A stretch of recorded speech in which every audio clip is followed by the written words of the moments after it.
This video is sponsored by Surfshark VPN. The F1 season is nearing its end, and my word is there a lot to process. Team drama, driver drama, championship leaders not surfing to victory like they once were. So you know what would suck while you're watching peak F1? You getting viruses on your device, or maybe for some of you, being totally blocked out of watching the sessions due to your country's restrictions. Well, if you don't want to be affected by inconveniences like that, then let me tell you about my friends at Surfshark VPN. Surfshark not only allows you to encrypt your data leading to higher online privacy, but it will also allow you to change your location virtually, meaning if you're region locked out of services like F1 TV, simply change your location to a country that does support it, and then boom, you now have access to it and can watch the races reliably. And of course, this works with other services like Netflix, Disney Plus, HBO Max, literally all of them. And if you love it so much, why not share it with their friends, since Surfshark allows unlimited devices to be logged on. And let's say you do get Surfshark but aren't pleased with it. No worries, they have a 30-day money-back guarantee which will allow you to get refunded in full should you be dissatisfied. So if you're looking to bolster your online security and or get access to things that are region locked in your country,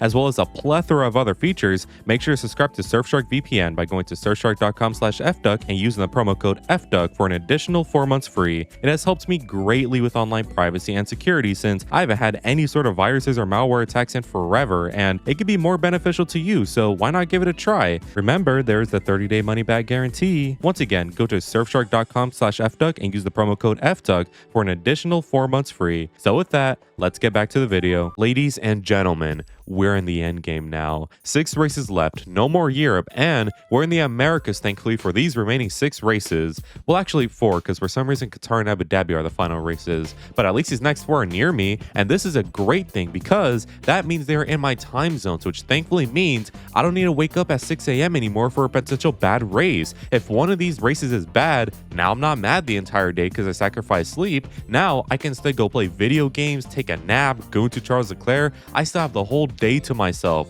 And the first of these races is of course in stupid ass Texas. You know, the worst thing about COTA is the fact that it's in lame ass Texas, since COTA is a proper circuit. We have crazy turns here, super long straights, elevation. I mean, this track is just awesome. And the past races reflect that, since it kind of doesn't matter what era we are in. We are at least guaranteed to have a good race every couple of years. And recently it's been every year, since we all remember the shenanigans in 2021, Alonso trying to do his best Mark Webber impression in 2022, the 2023 race where no one was totally killed out back after the race, and of course Max's terrorism in 24. I could seriously go on and on about the great races here, but I need to limit myself. The point is, I think we expect some good action here because this track is so great, but also because of the context right now. I'm sure I don't need to remind you about the state of things, however, I'm gonna do it anyway. Max is on a run of 2 second places and 2 wins, while McLaren have suffered an engine DNF, strategy mishap, drivers crashing, and the same but into each other. If McLaren keep going on like this, Max can catch up in no time, and all of a sudden, we have a 3-way fight for the title out of nowhere, and if crazy shit is gonna happen,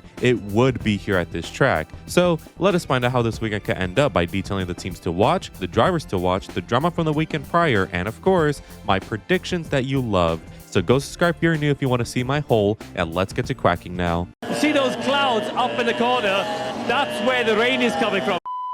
So as always, we have the teams to watch first up, and guys, shit is getting real. So many teams on the grid need to stop messing around and get serious. 6 races are left and no loose ends have been tied up, literally.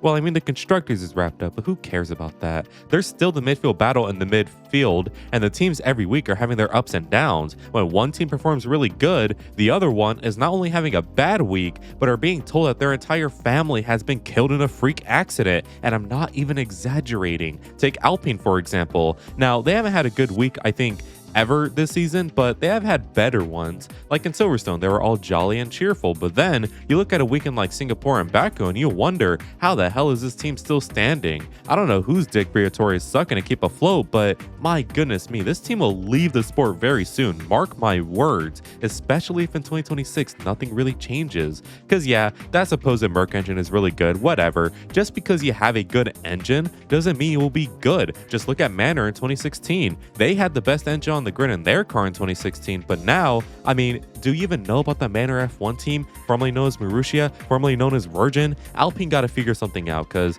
I am tired of talking about them. I gotta give them the red team treatment. But the next team we should keep our peepers on is Haas for a variety of reasons. Firstly, this is their home race, and Lord knows Haas needs a good result. I mean, they just got one last week with Ollie, but I'm talking big, because right now they are being super dropped in the standings, since despite having a lovely haul of 46 points, they sit 9th currently and are kinda a ways back from Sauber in 8th. This midfield has just been awesome to see, since you really can't predict it week by week. Anyways, I predict Haas this week will do very nice. Who cares about history and data or what have you? The biggest factor in predicting is bullshit, so let's stop pretending to be smart. Haas will do very good this week by getting a great result in the sprint, and of course by winning the race 1-2. But on a real note, I'm praying for Haas, since with a certain red team out of my mind, Haas are my new number 1. So please don't disappoint. Next team I say to watch is Williams, since they are looking pretty spicy. Singapore was supposed to be a big bogey track for them, and it was if you look at qualifying, but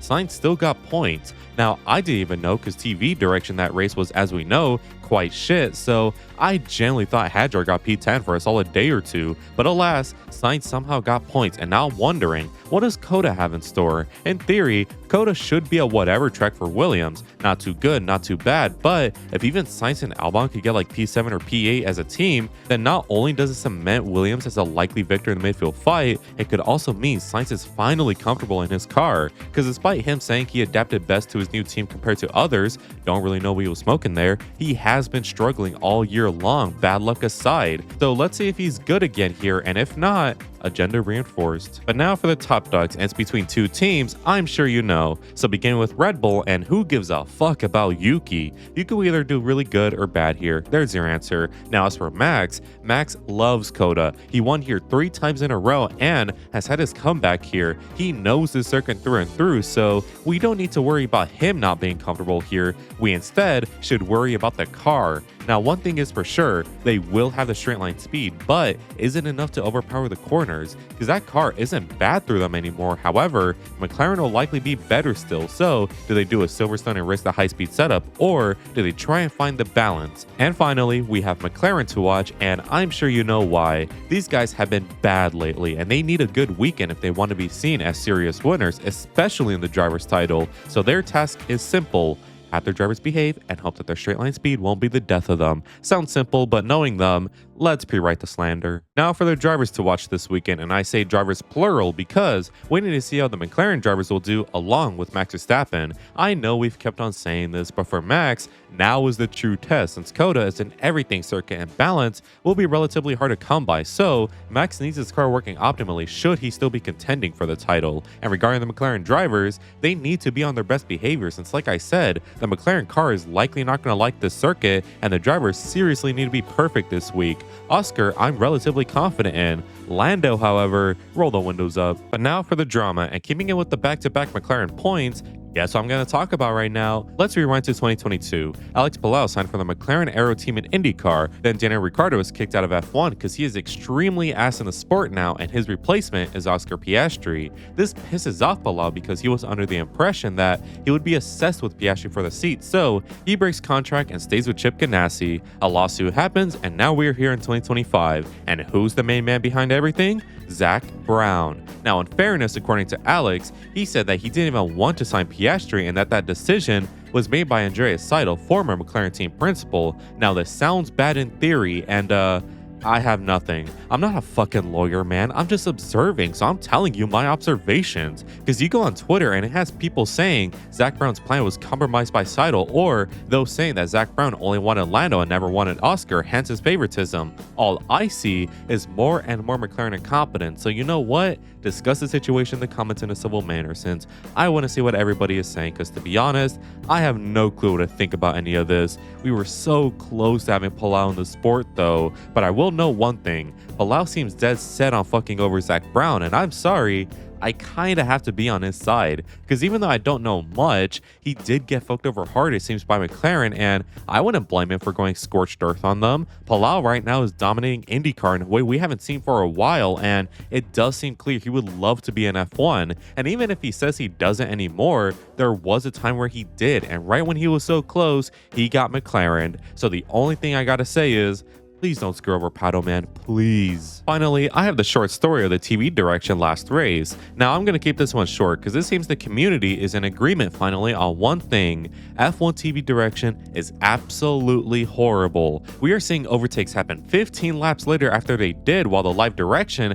is all focusing on drivers' partners and families. I mean, what the hell? Like, who is this pleasing exactly? Like, I don't mind panning to them every so often to show their reaction to a thing or their driver winning, but like, I don't need to see the reactions to everything. And hell, they don't even react. They're just statues half the time and it wastes all of our time. I swear, I saw more overtakes in the race on Twitter than I did on the broadcast, and it's frustrating. The Dominic Callie says F1 is too boring for kids. Genuinely, go fuck yourself. Anyways, enough of that. Now for my juicy predictions for COTA that you of course skipped to. As always, it must be stated that we'll predict 3 things: the top 5 in the quali, the top 5 in the race, and a random prediction from any session. It should also be noted that these predictions are based on nothing but pure vibes, so bear with me. We have sprints this weekend, people, and something tells me they may be a little bit weird. So beginning with sprint pole, I have Norris taking it, and the sprint race, I have Antonelli taking it. Like I said, something weird is definitely gonna happen. But now for the main event in qualifying, and I predict that the top 5 on Saturday, starting with 5th, will be